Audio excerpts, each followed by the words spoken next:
Olha só, gente. Eu que já estudei bastante o filósofo alemão, o Nietzsche, já ouvi muita coisa sobre ele, muita coisa mesmo. Mas foi a primeira vez na vida que eu ouvi dizer que o Nietzsche é rouba-brisa. O que é isso? Eu me refiro aqui a um vídeo feito pelo Marcelo Marques, que tem um canal no YouTube agora. O canal dele se chama Aldino Vilão, e no qual ele tem falado agora recentemente sobre filósofos, sobre escritores de filosofia, sobre livros de filosofia. E ele fez esse vídeo sobre o Nietzsche, que viralizou. Muita gente começou a comentar, virou reportagem, aqui tem uma reportagem do G1 sobre isso. E é interessante porque o que o Marcelo faz não é apenas falar sobre filosofia, não é apenas vir aqui explicar o que esses pensadores disseram ou escreveram, mas é falar com a linguagem da periferia, da quebrada. Então ele vem aqui explicar, falar de Nietzsche, e ele usa todo aquele linguajar, todas as gírias da quebrada. Vamos ver um pouquinho, um trechinho aqui do que ele fala sobre o Nietzsche. Vai trazer aqui o vilão, vai trazer o vilão, aquele mano que vai roubar sua brisa. O mano que, entendeu? Você vai estar lá curtindo da hora, você vai lembrar dele e falar assim, puta, mano, esse mano rouba minha brisa. Você é louco? Aí vai falar desse mano aqui, ó. O bigodão dele, ó, o bigodão de vilão. Você é louco? Bigodão como Al Capone, Pablo Escobar, vilão. Esse mano é o Nietzsche. E as reações desse vídeo dele, eu imagino que tem muito a ver justamente com esse intuito que a gente faz também aqui e outros canais que estão no YouTube tentam fazer, que é essa comunicação fora da academia, essa comunicação fora do jargão acadêmico, do jargão universitário, do jargão filosófico, e falar com as pessoas da maneira mais clara e simples possível. É o que eu tento fazer aqui, nem sempre é possível, mas é o que eu tento fazer aqui. E no caso do Marcelo, eu falo com pessoas que muitas delas nunca sequer se interessou em ler um livro de filosofia. Então, o modo como ele aborda esses temas, a linguagem que ele utiliza, as gírias que ele utiliza, tem o caráter de criar essa identificação com o espectador e também com o leitor, eventual leitor, né? Porque se ele conseguir ali converter 10, 15 pessoas que se interessem a ver o vídeo dele e depois ir buscar um livro do Nietzsche ou de outro autor que ele menciona ali, isso já é uma grande vitória. Porque o maior desafio de todos, gente, o maior desafio de todos é você instigar o interesse em alguma coisa. Porque se a gente pensa na sala de aula tradicional, você tem ali 40 alunos sentados, obrigados a estar ali, que não escolheram estar em sala de aula, eles não escolheram estar ali. Eu não escolhi para a escola, você não escolheu para a escola, você foi porque você era obrigado.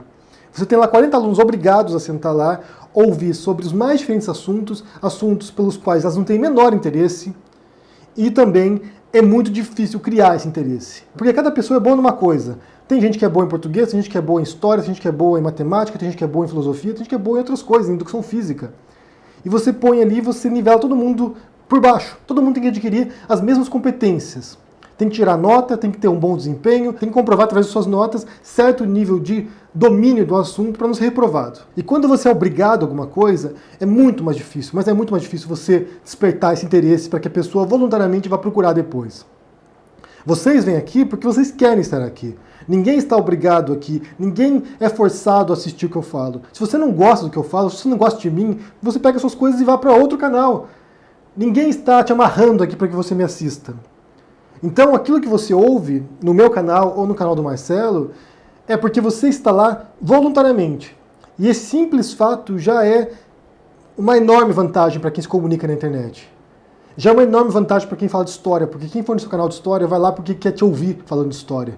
Quem vai no seu canal de economia vai lá porque quer te ouvir falar de economia, quer aprender com você. Isso pode te levar a ampliar o seu interesse e que você vá voluntariamente procurar um livro do Nietzsche, um livro do Aristóteles, um livro do Platão ou um livro do Kant. Ou um livro de história, de economia, de matemática ou de qualquer outro assunto. Muita gente negligencia o caráter pedagógico do YouTube. Embora que não seja uma sala de aula, e não deva ser uma sala de aula, muita gente despreza esse espaço. Eu percebo que só agora, de uns meses para cá, muita gente da academia começou a compreender que esse é o espaço que deve ser ocupado e que nós, acadêmicos, eu falo aqui quem está na academia, nós acadêmicos devemos fazer esse caminho para lá. O que o Marcelo faz, ele é aluno de história, então ele vai lá e transforma esse conteúdo que é da academia, da filosofia, de modo a ser acessível, digerível para quem não é da academia. E isso é um esforço altamente louvável, assim como foi o esforço da Anitta, por exemplo. Basta pensar recentemente as lives feitas com a Gabriela Prioli e a Anitta sobre política. Você tinha lá uma cantora famosa, bastante conhecida, que se põe na posição de aprendizado. Eu quero aprender, eu quero descobrir coisas que eu não aprendi na escola. ou que não me interessava, ou porque não foi ensinado. E ela vai lá e se põe nessa posição de humildade, de entender um assunto. Eu vi algumas críticas ao que o Marcelo faz em dois sentidos. Uma delas é que ele estava simplificando o pensamento do Nietzsche, e a outra é que ele apresentava de maneira incorreta certos conceitos nietzschianos. E é importante responder a isso. A primeira coisa é que se a gente vier falar aqui 1 hora sobre Nietzsche, vier falar aqui 2 horas sobre Nietzsche, a gente vai estar simplificando o autor. É inevitável. É inevitável que você pegue um autor que escreveu durante 40 anos, com mais de uma dezena de obras, que você não venha aqui e não simplifique o que ele disse. Para você ter um conhecimento complexo das sutilezas, você vai ter que ler a obra do Nietzsche, vai ter que ler os diferentes trabalhos dele, vai ter que se dedicar a isso. Você vai ter que pesquisar, ler o que os outros escreveram sobre Nietzsche. Você vai ter que fazer um trabalho monumental, que é o que se faz na academia também. Você tem pessoas que passam anos e anos, mestrado e doutorado, estudando a obra do Nietzsche. Se você quer entender as sutilezas da obra de um filósofo, de um pensador, você vai ter que, inevitavelmente, confrontar a obra do autor. Você não pode pegar um resumo que eu fizer aqui, ou que o Marcelo fizer no canal dele, e esperar que ali vai estar todas as sutilezas da obra do Nietzsche, porque não vai estar. É inevitável. Quando você tenta resumir, quando você tenta transformar em algo palatável um assunto que é bastante complexo, você vai perder sutilezas. Você vai ter que simplificar. Você vai ter que, muitas vezes, ser bastante rasteiro para resumir um trabalho de uma vida inteira em 10 minutos. Não tem jeito. É inevitável. É inevitável. E o segundo ponto tem a ver, primeiro, com a esfera da interpretação da pessoa, né? Quando você lê um texto, o texto, e aqui é um conceito do Humberto Eco, da obra aberta. Quando você lê um texto, você tem uma vasta possibilidade de interpretação daquele texto. Quando você pega um autor como Nietzsche, particularmente, que é um autor que é bastante, eu não vou dizer difícil, mas é um autor bastante enigmático, em certos sentidos, isso abre uma margem enorme de interpretação dele. E como Nietzsche está morto já há bom tempo, já morreu faz mais de 100 anos, a gente não pode chegar para o Nietzsche e perguntar: Nietzsche, o que você queria dizer nessa frase aqui? O que você queria dizer nesse parágrafo? Ele não pode nos responder. Às vezes você pode encontrar elementos de explicação nas cartas dele, na correspondência dele, ou em alguns outros textos, mas o que ele disse está no livro. E o que o Nietzsche faz, e isso torna difícil a leitura do Nietzsche, é escrever essencialmente com textos breves, quase em forma ensaística, ou com aforismos, ou seja, frases ou parágrafos de impacto. Tem uma frase dele que está no livro A Genealogia da Moral, que diz o seguinte: na montanha, o caminho mais curto é de cimo a cimo. Para isso, porém, precisa-se de pernas compridas. O que ele diz nesse trecho? Ele está descrevendo o trabalho dele, como ele opera. O Nietzsche, ao contrário de outros autores, outros filósofos sistemáticos, ele não demonstrava para as pessoas como ele chegava às conclusões. Ele não fazia um trabalho sistemático, como faz o Kant, por exemplo, ou Descartes.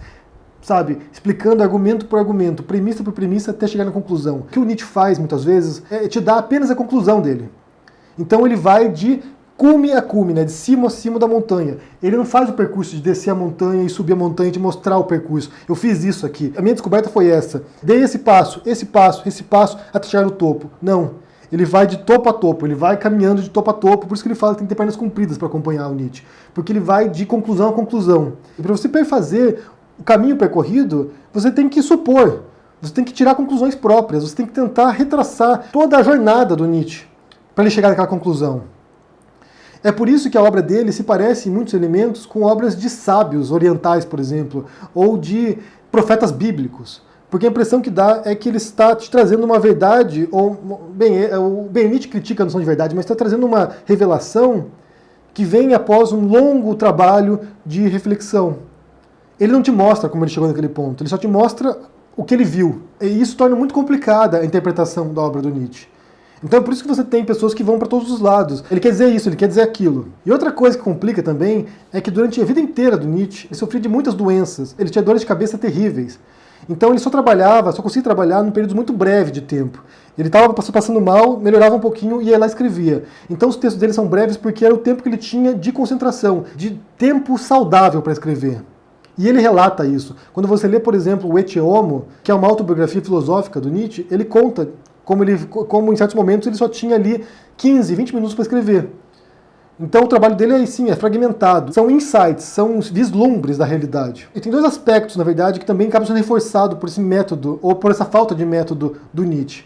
Porque ele é alguém, primeiro, que critica a racionalidade, que critica essa noção de que existe um sujeito, né, que faz parte da modernidade, da filosofia moderna, de um sujeito que conhece o mundo, e através da razão ele compreende o mundo. O Nietzsche inaugura, de certo modo, o irracionalismo, ou seja, que a nossa razão é incapaz de entender o mundo. que a nossa razão ela é problemática, a nossa razão ela é frágil. Então, primeiro você tem um ataque à própria noção de racionalidade. O trabalho dele, como é quase literário, é uma mistura de literatura e filosofia, foge desse padrão sistemático, foge desse padrão clássico de produção de um tratado filosófico, que quase cai em desuso depois do Nietzsche. Muitos pensadores que vêm na cola do Nietzsche já partem de uma noção de que você não pode tentar explicar o mundo desse modo tão racional assim. E a outra crítica profunda dele, e que eu vejo que o Marcelo no canal dele tem um cuidado para falar sobre isso, que é a crítica que ele faz ao cristianismo. Se já é difícil para o Marcelo falar sobre isso hoje, né, falar sobre o cristianismo na periferia, imagine como não era difícil para o Nietzsche falar isso no século XIX, vivendo num mundo que era profundamente enraizado na cultura cristã. Bem, o Brasil também é assim, mas você tinha uma sociedade inteira fundada nisso.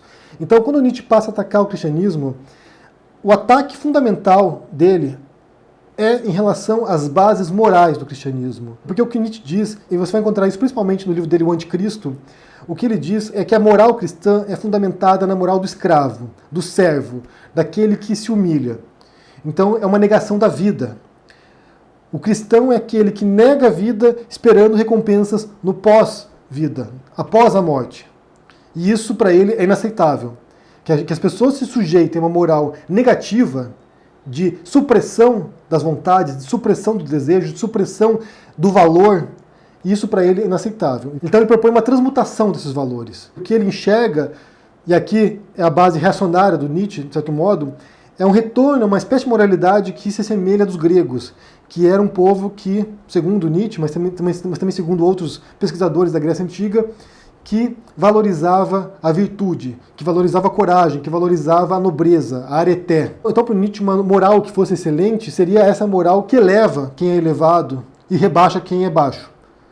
É uma moral quase hierárquica, é uma moral quase fundada numa profunda desigualdade. Mas é como ele enxerga o mundo. Ele acha que quem é elevado, quem é brilhante, quem é genial, não pode ser posto, não pode ser nivelado junto com os outros. Que, segundo ele, é o que faz a moral cristã. É pôr quem é brilhante junto com quem não é e nivelar todo mundo por baixo. O curioso é que o Nietzsche, apesar dessa visão que é quase de castas, uma visão desigual da sociedade, ele foi usado tanto por pensadores de direita quanto de esquerda. Ao longo do século XX, a influência dele é enorme. Tem pensadores tão diferentes quanto Heidegger, Sartre, Foucault, Merleau-Ponty e vários outros pensadores continentais, principalmente. Na Europa ele foi muito mais popular do que ele foi nos Estados Unidos, por exemplo, influenciando Adorno, influenciando Marcuse e vários outros pensadores marxistas ou não também, que vêm nessa demolição que Nietzsche faz desses valores tradicionais, um modelo de postura filosófica. Um dos subtítulos do livro do Nietzsche é Como Filosofar com a Marreta, que era a ideia do Nietzsche. Ele era um iconoclasta, ele estava para demolir tradições, ele estava para demolir velhos conceitos, ele estava aí para demolir a velha filosofia. Então, em certo sentido, embora ele fosse reacionário em certos aspectos, ele era tremendamente revolucionário em outros. Porque ele era alguém que não se sujeitava a essas noções pré-estabelecidas. E é por isso que o Nietzsche é um autor tão fascinante para quem é jovem. Porque ele mostra um filósofo, um pensador que é altamente crítico e brutal e agressivo também em alguns momentos. E que põe em dúvida todas as crenças pretéritas. Por que eu tenho que seguir esses valores? Por que eu tenho que seguir o cristianismo? Por que eu tenho que seguir essa noção de verdade? Ele vai lá e põe em dúvida isso. Ele vai lá e destrói isso. Então o Nietzsche não é um autor simples, não apenas porque a linguagem dele não é simples, porque ela é meio opaca, na verdade, né? Ela não é tão transparente assim. Você lê o texto dele e você precisa interpretar, porque ele não mostra para você o percurso que ele realizou. Mas, por outro lado, ele é um autor difícil porque é uma obra muito aberta. É uma obra que dá margem a interpretações diferentes. E por isso que eu acho fascinante o desafio de você vir aqui tentar comunicar isso para um público que não tem o menor contato com a filosofia, ou que tem pouquíssimo contato, talvez apenas na escola com um professor que às vezes não seduz no modo como apresenta esse tipo de questões. Então é admirável que você tenha alguém como o Marcelo se propondo a fazer isso, se propondo a falar de filosofia com a linguagem que seus amigos, que ele conhece, compreenda. Porque a linguagem, ela também é uma estrutura de poder. Quando você vem e fala aqui com uma linguagem empolada, com termos difíceis, com jargão, isso serve sim para te destacar dos demais. Isso serve sim para te afastar dos outros. Olha só, eu falo aqui com os intelectuais como eu. Você não faz parte disso, você está aí por baixo, você é aí que se vire. Quando você faz esse esforço de sair daqui e vir falar para baixo, vir falar com essas pessoas que não tiveram oportunidades que você tiveram, isso é um enorme desafio. E aí sim você incorre, obviamente, nessa simplificação inevitável. Porque a gente não pode vir aqui e mostrar todas as sutilezas de um autor. Porque esse é um trabalho que você tem que fazer durante muito tempo, muitos anos. E é muito fácil você criticar alguém, você apontar o dedo para o outro e você não se propor a dar a cara a tapa também. Tem muita gente hábil em criticar os outros, mas que não tem essa disposição de tentar fazer essa comunicação. Eu vou convidar vocês para conhecer o canal do Marcelo. O canal se chama, como eu disse aqui, Aldino Vilão. Ele tem falado sobre vários filósofos aqui. É engraçado, porque para mim a linguagem que ele utiliza nem sempre é muito acessível também, porque tem gírias que eu não conheço. Mas certamente vai ajudar muita gente que está na periferia, que quer saber dessas coisas e que sempre foi rechaçada, sempre foi jogada para escanteio porque a linguagem utilizada pela academia não é acessível. E às vezes não é acessível nem para quem está na academia. É importante ressaltar isso. Eu vou contar uma história para vocês aqui para encerrar esse vídeo. Eu teve uma vez que fui assistir uma palestra no curso de Educação Física na Federal do Paraná. Eu estava fazendo um projeto conjunto entre filosofia e educação física, que era um projeto de estética com dança. Eu fui assistir uma palestra lá no curso. Era uma palestra de filosofia. E eu não lembro qual era o autor que eles estavam mencionando lá. Mas eu fiquei assistindo a palestra e, gente, eu não entendi nada que o cara falava. Nada. Eu ouvia lá, fiquei sentado assim. Eu olhava para as pessoas do meu lado, todo mundo assim concordando. E eu, gente, eu não estou entendendo nada. E eu era o único aluno lá de filosofia. Todos os demais eram de educação física. Quando acabou a palestra, eu cheguei para as pessoas, vocês entenderam o que o cara falou? Eu não entendi nada que ele falou. As pessoas também não entendiam nada. Então, assim, muitas vezes a linguagem, ela tem apenas o aspecto, apenas esse elemento de distinção mesmo. Eu sei do assunto e vocês aí que se virem para entender o que eu estou falando. Às vezes complica apenas para dar esse aspecto de refinamento, quando não tem refinamento nenhum, quando é só um blá blá blá que não quer dizer nada. E outra coisa também, gente, além de conhecer o canal do Marcelo, eu quero saber se tem alguém aqui que trabalha ou que é dono de uma loja de eletrônicos para a gente tentar dar uma ajuda para ele e mandar uma câmera fotográfica para ele. Se você puder dar um desconto para a gente aqui, para poder mandar uma câmera para ele, ou se você puder fazer isso, me contate no meu e-mail, vou deixar aqui na descrição o meu e-mail. Ele tem uma iluminação, mas a câmera ainda não ajuda. Então vamos tentar melhorar o canal dele para que ele possa chegar a mais pessoas e compartilhar aquilo que ele estudou, aquilo que ele está aprendendo com outras pessoas que precisam saber também. Esse estímulo de instigar a pessoa a conhecer Nietzsche, a conhecer Aristóteles, a conhecer Kant, a conhecer Descartes é muito importante. É muito importante porque vai de dentro para fora. É o interesse que é gerado. Não é forçar a pessoa a aprender isso. É despertar a vontade de entender por que a filosofia é importante. E se você é professor de filosofia, certamente você já ouviu a pergunta, para que serve isso? E aí a questão é mostrar para as pessoas para que serve isso. E tem a ver com esse interesse, de você estimular a pessoa a refletir, a estudar, a pensar, a criticar o mundo e a compreender a sua condição. Isso é essencial. Então confira no canal do Marcelo. Se você trabalhar em alguma loja de eletrônica, me escreva para a gente conversar. Quero saber o que vocês pensam sobre o que eu falei aqui, sobre a comunicação, sobre a linguagem como poder, como dominação, como exclusão das pessoas. O modo como você se comunica é sim um elemento de exclusão, te passa status e te distingue dos outros. E para muita gente é importante ter esse status aqui em cima, afastado dos demais. Me diga o que você pensa sobre isso. Deixe seu comentário aqui embaixo. Você também viu o canal do Marcelo, o que você pensou ali do que você ouviu. Deixe no comentário aqui embaixo, deixe o joinha e a gente se vê por aí. Abraço e até mais. Tchau!